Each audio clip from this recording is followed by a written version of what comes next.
إوا قصتي قيسة اليوم، وبغيتكم كاملين تسمعوا ليا مزيان وتاخذوا من العبرة.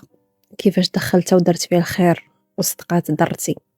الخوت، دخلتها ودرت فيها الخير وكنت حاسبها بحال اختي. إوا صدقات درتي، تزوجت انا وياه وسكنت مع دارهم الله يعمرها دار. جلست معاهم تقريبا 9 سنين، عمري ما شفت منهم العيب، حتى انا عيبي بعيد وانسانه خلوقه ما داخله سوق راسي، ما كندخل في شي حاجه ما كتعنينيش. يعني من هذاك النوع اللي داخل سوق راسو. كنقضي شغلي، مقابله وليداتي، ولات مع السيد جوج وليدات، مقابله وليداتي عكوسي الله يعمر دار لويساتي، دايريني بحال اختهم. لويساتي دايريني كثر من اختهم، اللي شراوها الرسم كيشريوها ليا، كنخرجوا كنضحكوا مفوجين. ولكن كيبقى واحد الحاجز، ان المراه كتبغي الحريه ديالها في دارها، كتبغي انها تلبس اللي بغات، تكون هي وراجلها بوحدهم في الدار. هذا كتبغي اي مراه مزوجه، كتبغي تعيشوا. وراجلي كل عام تيقول لي العام شرو دارنا، العام شرو دارنا، حتى دوزت مع ناسي 9 سنين. كما قلت لكم الحمد لله عشت معاهم بخير، ما خاصني حتى شي خير غير هذاك. المراه كتبغي الحريه ديالها، تبغي دارها بوحدها، دير فيها اللي بغات، تفرشها كي بغات، تلبس اللي بغات. يعني ما كيكونوش مثلا انا في الدار شيخي كنلبس الطويل، ما عنديش حق كنلبس كولون ولا شي حاجه قصيره، بحكم ان الواسي وشيخي الاحترام تيكون واجب عليك، ما كتلقايش حريتك 100%.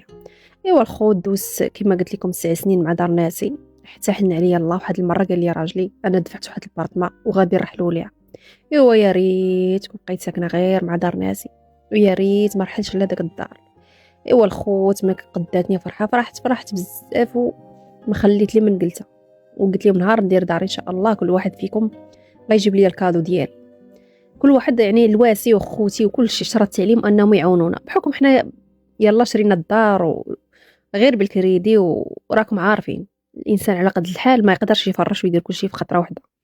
الواسي والويساتي شرطت عليهم انهم يفرشوا لي الصالون، بحكم انهم بحال خوتي. وخوتي كل واحد يجيب لي حاجه، واحد جوج خوتي تفرضوا لي في هاد الماكينه الصابون، خواتاتي شي شرات لي مولينيكس، شي شرا لي فران. المهم كنت فرحانه بزاف، وانا كنت مخبيه شويه الفلوس صايب سبيت الناس. المهم الخوت كنت فرحانه بهذاك الدار، واحد الفرحه ما تصوروهاش، بحال لا ما عرفت شنو عندي. واخا غير بارتما صغيره، ولكن فرحت بها بزاف. رحلت انا وراجلي ووليداتي بخير، ما خصنا حتى شي خير. دوزنا تقريبا شي 5 شهور في هذاك الدار. كان اونفاس معايا ساكنه واحد السيده، هي ولادها جوج، الولد عنده تقريبا شي 24 عام والبنت عندها تقريبا شي 17 عام. كنت كنقول لهم غير السلام السلام في الدروج.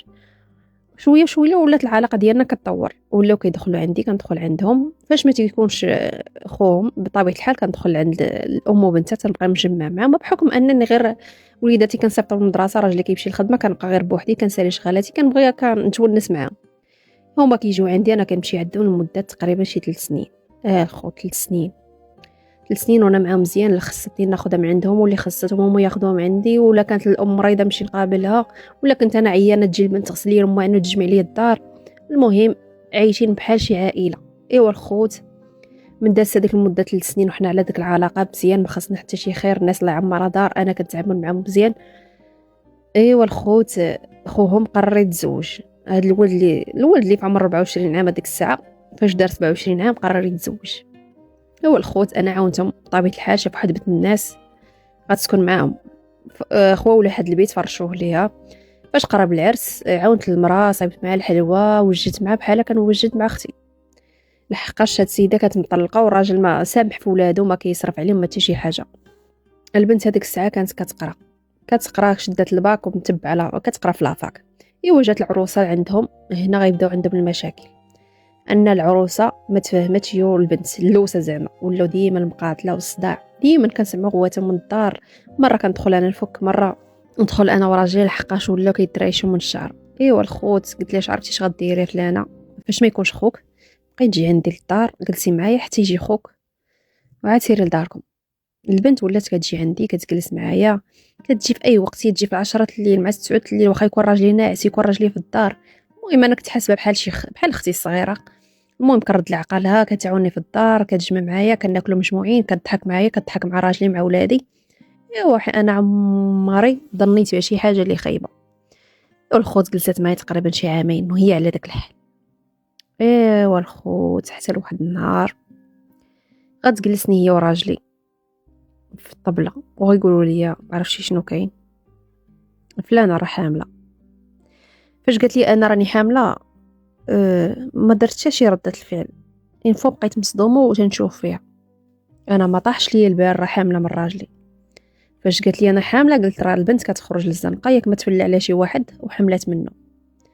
ايوا الخوت صافي واحد شويه فاش ضربتني الفايقه وليت نخبط في وجهي. قلت لها كيفاش حامله؟ شكون تفلى عليك؟ لحقاش انا كنت حاسبه بحال اختي الصغيره، كانت عزيزه عليا واحد المعزه ما نكذبش عليكم، واحد المعزه خاصه. بقيت كنضرب في وجهي قلت لها شكون هذا اللي تفلى عليك؟ وهي تشوف راجي وهي تقول لي يا راجلك راني حامله معاه. ايوا الخوت فاش قالت لي هادشي ما عقلت على راسي حتى حليت عيني في السبيطار. فاش حليت عيني في السبيطار ما قدرش انني نستوعب الهضره اللي قالت لي.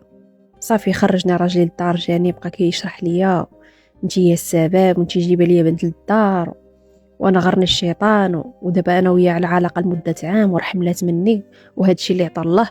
دابا تقبلي الامر وسكني معاك ياك انتي عزيزه عليك وكتبغيها بحال اختك ياك مفاهمتي وياها. صافي غندير بها العقد، دير لي الموافقه ندير بها العقد ومريضنا ما عنده باس.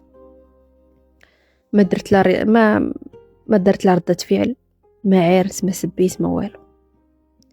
لحقاش هادشي كامل انا درتو بيدي وانا اللي دخلتها لداري وانا اللي درت فيها الثقه وانا اللي كنت حاسبها بحال اختي.